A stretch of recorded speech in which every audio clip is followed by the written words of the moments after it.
Hello, welcome to the Facebook Monday live streams, is what I think I'm calling this, Monday live streams. And today we are going to be talking about the Sabbath of Mabon. So I just want to give it just a couple minutes to see, to make sure that everybody gets a chance to join.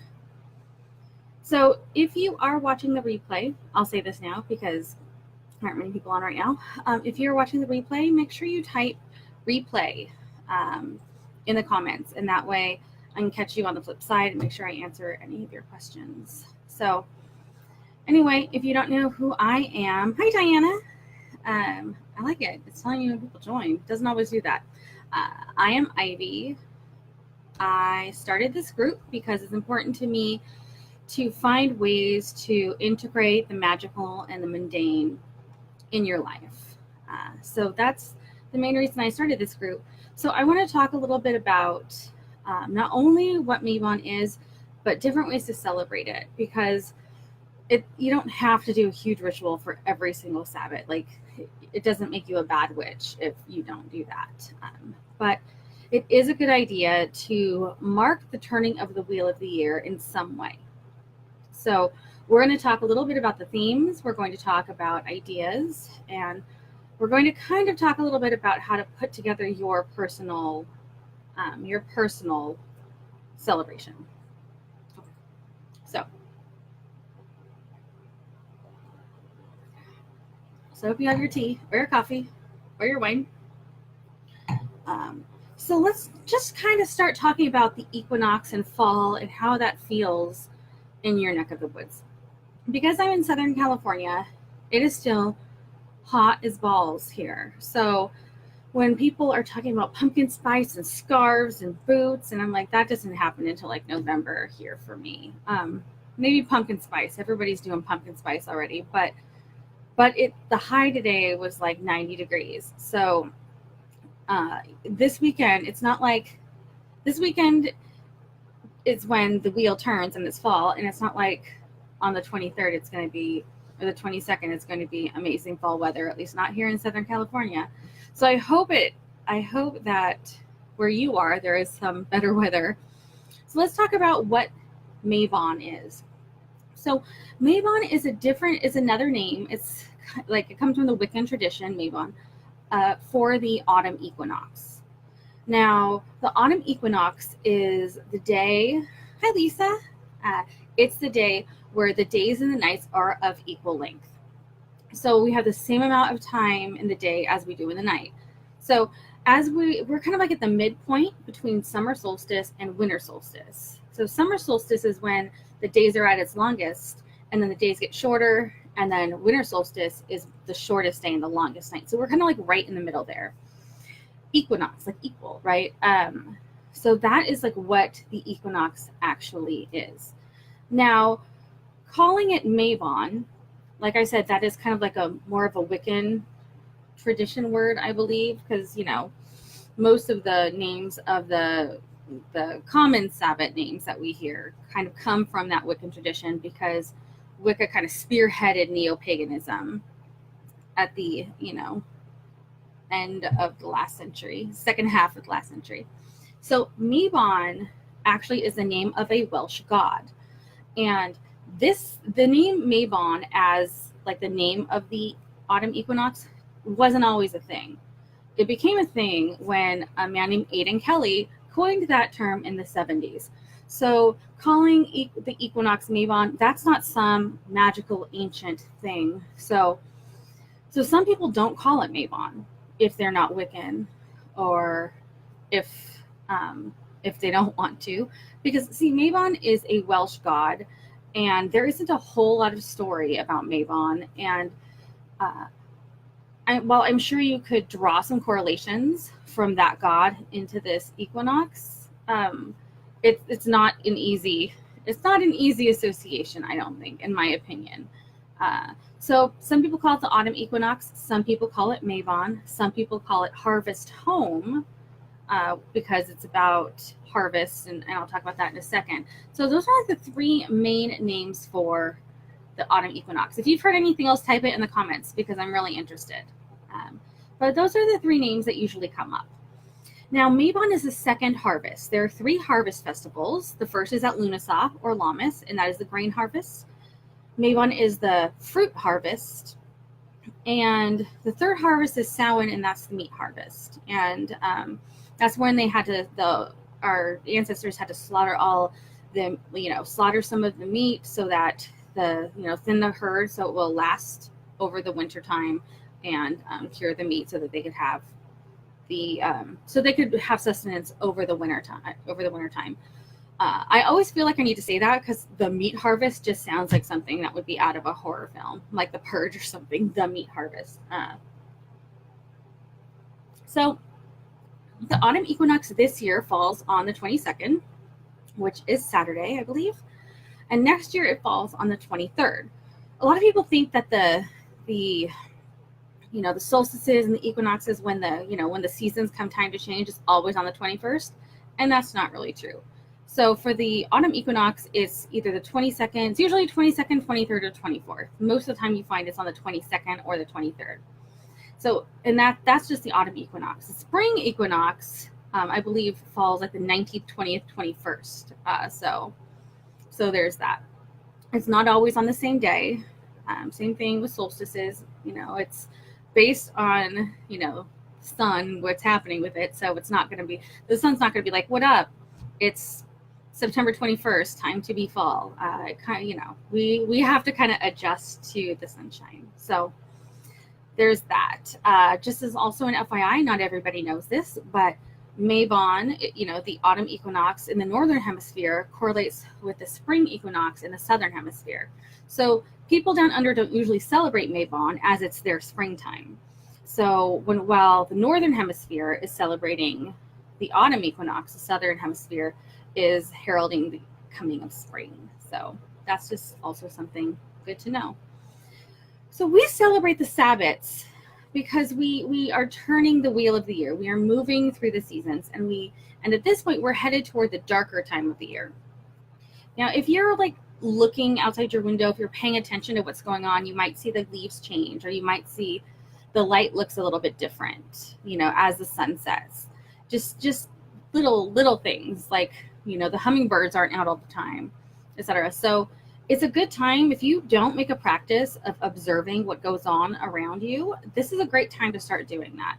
So that way you will personally be able to notice, not only know when official summer is and official winter, but going forward, you'll be able to know what the signs are in your area, because it's going to be different for everybody. Here, I can only think of maybe one tree that I come upon whose leaves actually change, and that's a sweet gum tree. Almost everybody else, the leaves might turn brown and die or whatever, but we don't have that, we don't have red leaves and yellow leaves and orange leaves all over the place like in a lot of other places. So it's really important to kind of get in touch with what fall feels like in your neck of the woods. Now, with this equinox, it's good to take a time to pause and kind of reflect on our harvest. And that leads us to the next thing, which is what we're actually celebrating. Now, there are about four main themes that we celebrate when we celebrate the equinox. We celebrate balance, or the darkening nights. We can celebrate the harvest. We can celebrate togetherness and family. And we can celebrate gratitude, or pagan Thanksgiving. A lot of people call this pagan Thanksgiving. So those are the main themes, and we're going to come back to that in a second.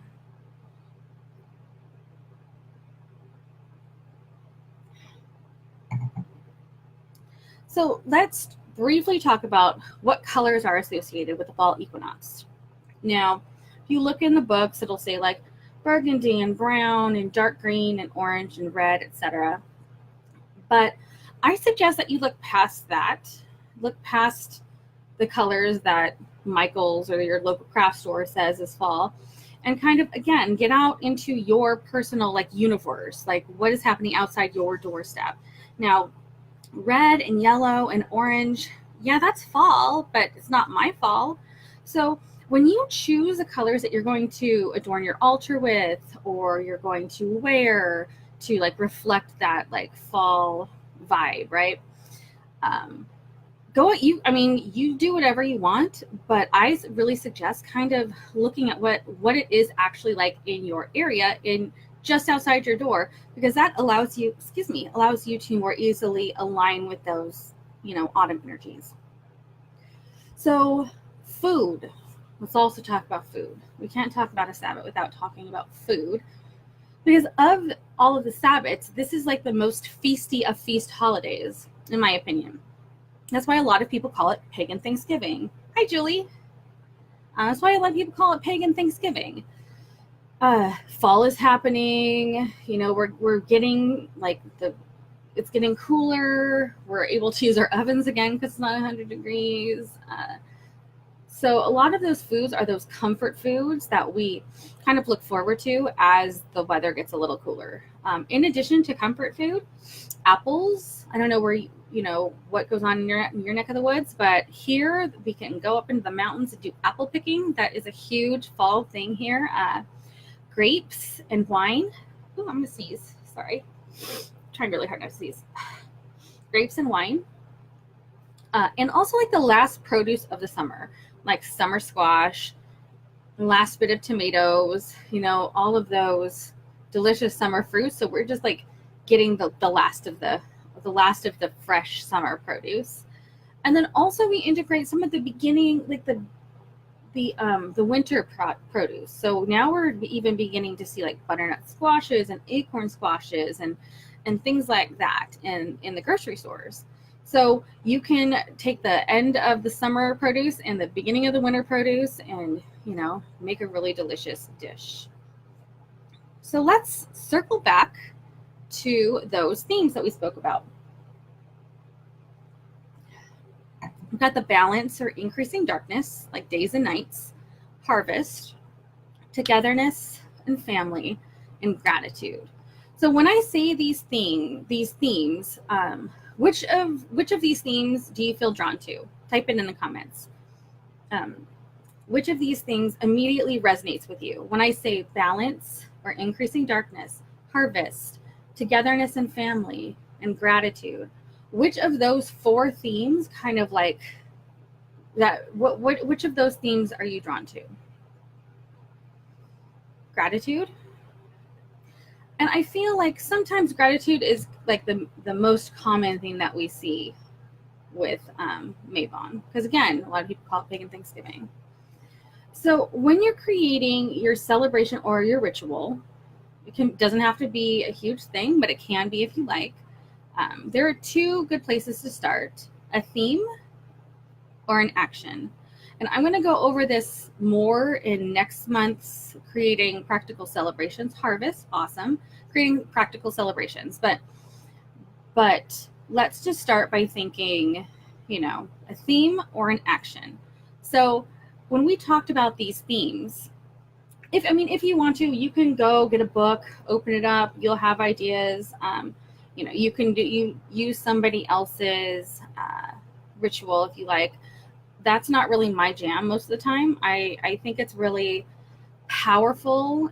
I think it really, creating your own celebration by choosing things that personally align with you really empowers you as a witch and allows you to really connect and resonate with these energies. Hi, Liz. Hi, Whiskey. Okay. So So you have whichever of these themes kind of has called out to you. Gratitude, harvest, togetherness, balance. So let's talk about, you guys said gratitude and harvest, so let's kind of go from there. So when I say you can start with a theme or an action, most of the time you're like, oh, I want to focus on gratitude, or I want to do XYZ as my celebration. So once you have one of those things, it's easy kind of to create a celebration. With this Sabbath, we see a lot of feasting. We see a lot of togetherness, even if that's not the thing you're choosing. Hi, Karen. That's what we see.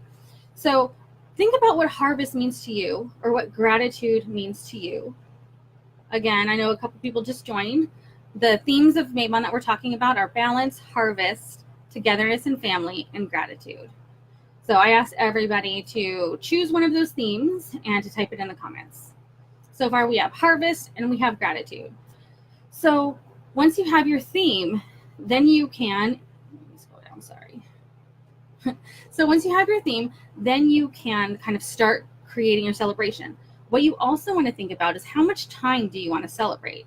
How much time do you want to take for your celebration? Are you a person who wants to do a solitary ritual that's going to last a half an hour, or solitary ritual that's going to last 2 hours? Do you want to make it a day of activities with your kids? Because that's completely an option. Do you want to not have a ritual at all, but more have a feast or an intentional discussion? So think about how much time you have to actually do your celebration and what is actually feasible. And when I say that, I don't want you to think about like how much time you wish you had, because I know a lot of us, we're like, oh, that's cool. Like I know we have a super busy weekend, but we're going to eke out 3 hours. Don't put undue pressure on yourself, because if you put a lot of pressure on yourself, there's a chance that you'll just kind of like flake. And I'm not saying that you're going to flake, but if you're putting that really hard pressure on yourself to like make yourself have a celebration, that is not going to make you want to have a celebration at all. So make sure you're being very realistic in your time.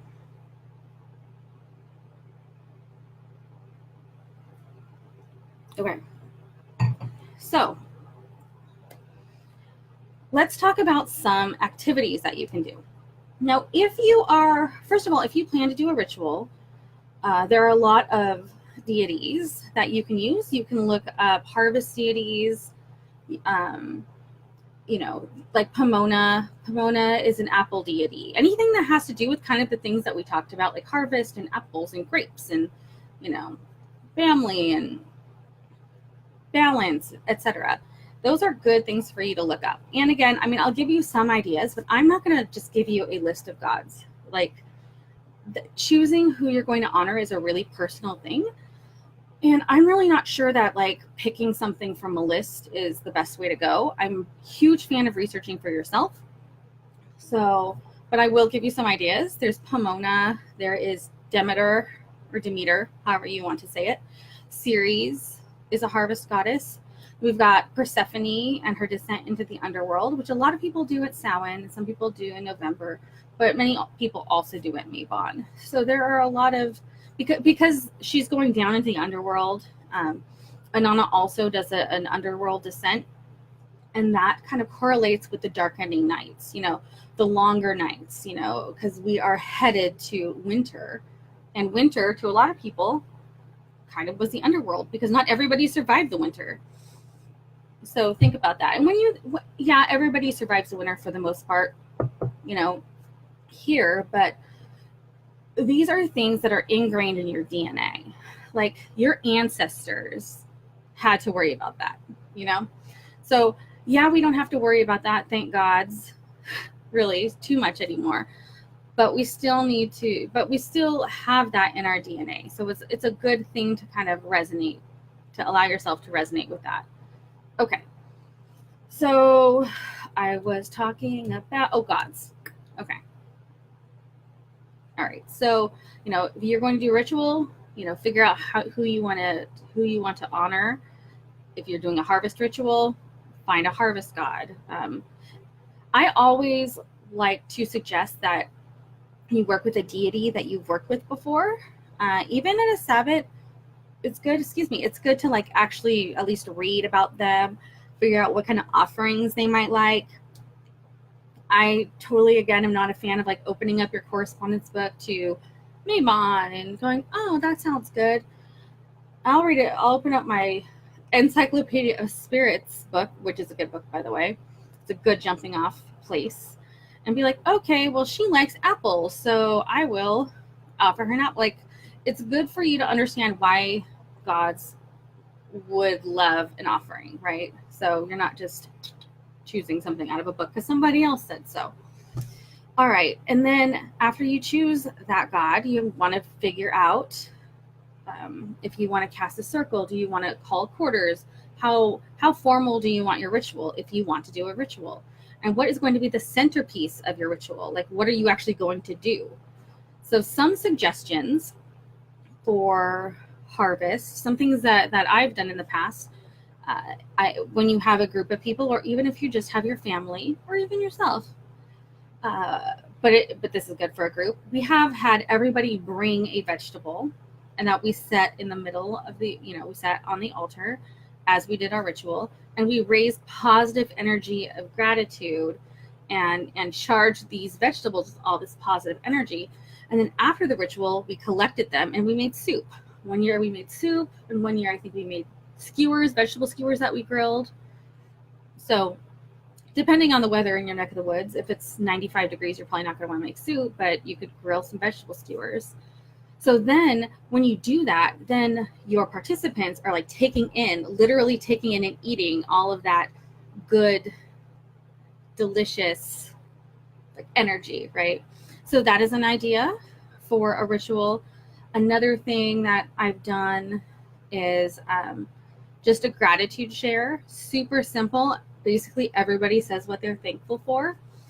What you could also do is have people write down what they're grateful for on like popsicle sticks or pieces of paper, and read them. If you use popsicle sticks, you could read what they're grateful for and put them into a bonfire, if that's something that seems like something you might want to do if you have a great backyard, or if you're doing a beach ritual, which sounds amazing. Just think about your theme. So if you're doing like the harvest, it might be taking a pause and thinking about all you've accomplished this year, and like think about what you have already accomplished, and maybe think about what you want to finish, what you want to do before the end of the year. Like what are you reaping, and what accomplishments have you made this year? And that's part of taking in the harvest. Also, you might want to do some sort of offering or sacrifice, because traditionally, a lot of the times, the people would go out, they would like harvest everything. You'll read more about this in like Lamas and Lunasa ideas, or Lunasa, however you say that. I say Lunasa. I think I've been saying it wrong for 15 years, but that's probably not going to change.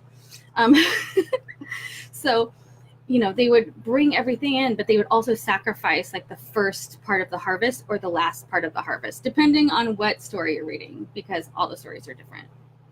Okay. So these are things that you can do. Sorry, I'm refilling my glass. It's been a day. These are things that you can do if you're doing a ritual. Now, a lot of these things you can always do outside of ritual. You don't have to do a huge ritual. I know a lot of witches who aren't really into ritual. They, you can even just make a ceremonial statement of intent if you want. You don't have to call the quarters. You don't have to evoke deity if that's not your jam. That's totally fine.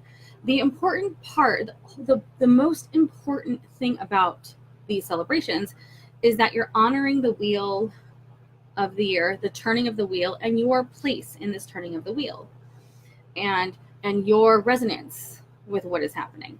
So you don't have to do a huge ritual, but if that makes you feel connected, then go for it. Okay, so let's talk about some other ideas that you can do. There are some like activities that you can do year to year. I've seen something, I think was called a gratitude garland. If it's not called that, it probably should be, because that seems pretty catchy. But you basically take a long piece of string, and you take, probably with pinking shears, you cut out strips of fabric. I probably would choose like a Mabon colors, and you write on one side of it what you're grateful for, and on the other side of it, you write the year. And so you do a bunch of these. I would probably choose like 3 different colors. So you write down what you're grateful for. Again, this is something that also is really good to do with a family. And you want to make sure that they're pretty long, because what you're going to do is, again, you can read them during a ritual. You could read them during dinner, whatever. And then one by one, you go up and you tie it to this gratitude to the string, right? So you're basically creating a garland of gratitude. And the cool thing about this is really cool. Yay! Gratitude garland. Hashtag. Do it and hashtag it. I would be so excited. Okay. So the cool thing is, like, let's say you have a family of 4 and you all do it together and you all choose 5 things. So you've got like 20 pieces, right? So you tied it and you got like this much. Then after the holiday, you can put it away and then you can bring it back out next year and you can add to it. You can change the colors, you can get different colors so you can see the different years. And then you can just keep this going as long as you like. If you run out of space, tie in another piece of yarn or twine or whatever. I would probably do like some sort of twine or jute because I like the rustic look for fall, but whatever you have, it doesn't matter. It doesn't have to be fancy. Again, this is all about you and connection. That's the most important thing, right? So the cool thing about doing a project like that, especially with a family or with a working group or with your women's circle or, even by yourself, don't let like these like group things make you feel like you can't do that if you're all by yourself. You absolutely can. But it's just something almost everything can be taken down to a single practitioner, but it's harder to take something for a single practitioner and open it up to families and groups. So a lot of times you'll hear that I'm talking about like activities and ritual centerpieces for a group, but really it can always be taken down to a single person. Okay, that being said, so that's an idea of a gratitude garland. And then 10 years later, you can see 10 years ago what you were grateful for. And it's something you can bring out every year. And you can use cool fall colors and make it really pretty if you like. You could string lights to it. Now I'm getting a little out of control with this idea. I realize that. But it's just kind of a cool thing that you can do. If your theme is harvest, you can go for a walk or go to a park if you live in a city. If you have any parks that are like more like hiking than concrete, it's probably better. But you can go for a walk and pick up found objects. Look on the ground. What is there that you can pick up? Acorns and rocks and sticks and leaves. And you can bring all of these home. You probably want to take a basket or something, because, and if you go out, I have found if you go out with the intent to collect cool things or to look for a specific thing, the universe is going to put it in your path. Like I went hiking. I guess it was like on a cement road, but it was kind of like hiking. And I wanted to find a stang, which is like a Y-shaped branch. It's like a tall Y-shaped branch that some traditions use also kind of as an altar because you can stab it into the ground and all of the things. I really wanted this Y-shaped branch. And I was like, I want to go find a Y-shaped branch. And my husband and I went out to like this place that I decided I'm going to go there. I'm going to find Y-shaped branch. And I swear to God, we're walking and there is the most perfect envisioned Y-shaped branch, not just like on the ground, laying on top of like a hedge sort of bush thing, just laying there for me. Like the universe presented it to me. So if you go out with like an idea in your head, that's totally, things will happen is what I'm trying to say. Yeah, if you're on your own, you can pick a specific color for the strips you write on something and that sticks out and incorporate them to a garland of other colors. Exact perfect. That's a great idea. Or if you don't want to use just a string, for winter solstice one time, we took a strand of lights and little tiny strips of fabric and tied it around the lights. I think I actually have a red tent sort of one too. So you could do something similar to that. And I will tell you, like the lights shining off of the fabric is super pretty. Okay, I'm going to move on from gratitude garland. Okay, so if you do like a found object hike or a found object walk, you can bring what you find back and you can create all kinds of things. A lot of things that I've seen are kind of like a wall hanging where there's a stick and there are like pieces of twine and they're tied around the found object. So like tied around a rock, tied around an acorn, and it's really pretty. It's this like There's like 4, maybe 4 or 5, 3, depends on how long your like first stick would be. And it ends up being a really pretty, like a wall hanging. I don't know if you want to hang it outside, but it's just a very beautiful piece that can remind you of autumn as you're like going through the fall toward the winter. You can also take leaves and dry them. You can dip them in wax to preserve them, or you can laminate them and cut them out and create magnets or create stickers, or you can tape them to like your if you have a sliding glass door to the outside or your windows, you can do that. Laminators are pretty inexpensive. I mean, if you've ever taken something to laminate, they want like $1 million, it seems like, to laminate one thing. But honestly, like a laminator is like $20 on Amazon. So if you like to laminate things, if you also are a Virgo and like to laminate things, you should just invest in a laminator. So you can also do that. You can create fall candles.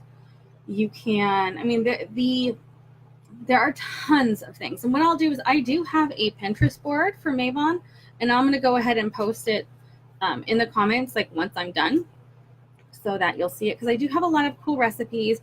I have a lot of cool ideas, acorns and leaves and found objects and all those sorts of things. So the most important, like again, one of the most important things is to make sure that your plans and all the prep work that might have to go into like what you want to do, make sure that that actually aligns with the amount of time that you have. Don't plan a 3-hour thing that requires 2 hours of prep if you only have 2 hours, period. Do not allow yourself to be stressed out. Give yourself plenty of time. So do you have any questions about Mabon at all? I just want to really quickly talk about, I didn't really talk too much about what you can do for family, but obviously spend time with your family. If you want, you could go out on a nature walk. Nature scavenger hunt is also something that's pretty fun, especially if you have kids. I've done this at an open ritual for adults and kids before that we had at a park. You know, just have a list of like an acorn, a rock, a rock that's shaped like a circle, and a leaf, you know, whatever, and a bug, or like whatever sort of nature things happen in your neck of the woods. And if you just like Google nature scavenger hunt, it will come up with 5,000 ideas. I missed a date for this year. This year it is on the 22nd. So it's this weekend. And next year it's on the 23rd. So it's coming up. So of the things that we've talked about, and maybe if you have any other ideas, something that you might already do, type them in the comments, because I would love to know what you're planning on doing. And maybe your idea might be something that other people might want to do. Is there anything that I've said that seems like it'd be a great idea? And while you're doing that, I'm just, you know what, I'm going to look for my Pinterest board real quick. Because I want to share it with you, because I feel like there are a lot of good ideas that I did not mention. Okay. I'm going to find it. Salads. Move on. So I'm going to give this to you, and you'll see like one of the cool ideas. Now I'm looking at it. I'm going to post it real quick before I say anything. You're super welcome. Okay, so this is my Pinterest board. There we go. I'm like, please link work. Okay. So there are a ton of really cool ideas, and even kind of cool things like how to dry acorns. I mean, if you're in a place where you have these big, beautiful acorns, awesome. And this will show you how to like dry them so you can actually do crafts with them. Because sometimes if you just pick them up and they're not dry, you know, try to spray paint them or whatever, they can mildew and mold, and that's not something that you'd like. I mean, I wouldn't like that to happen. There are also some cool apple crafts, like apples. You can make candles out of apples. There's also a lot of good recipes that have to do with apples. Apples are a really big thing for Mabon. And if you could even do an apple ritual if you wanted to focus on that as a theme, because there are many deities that where like apples are a huge mainstay of their myth. Like I think Hera has a golden apple orchard. Aphrodite has an apple myth.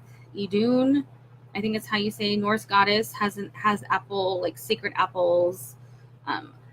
If you are into like Arthurian myths, there are apples there. Apples are a thing. And if you are into that idea, any of those ideas, this is the best Sabbath to do something that is all about apples. You don't have to choose like some deep theme either. You can just, make it about apples. And that's a great thematic ritual, because when you stick to like one theme and you might honor a goddess of that theme and do a craft that aligns with that theme and have a discussion that aligns with that theme, it allows you to go to a little bit deeper.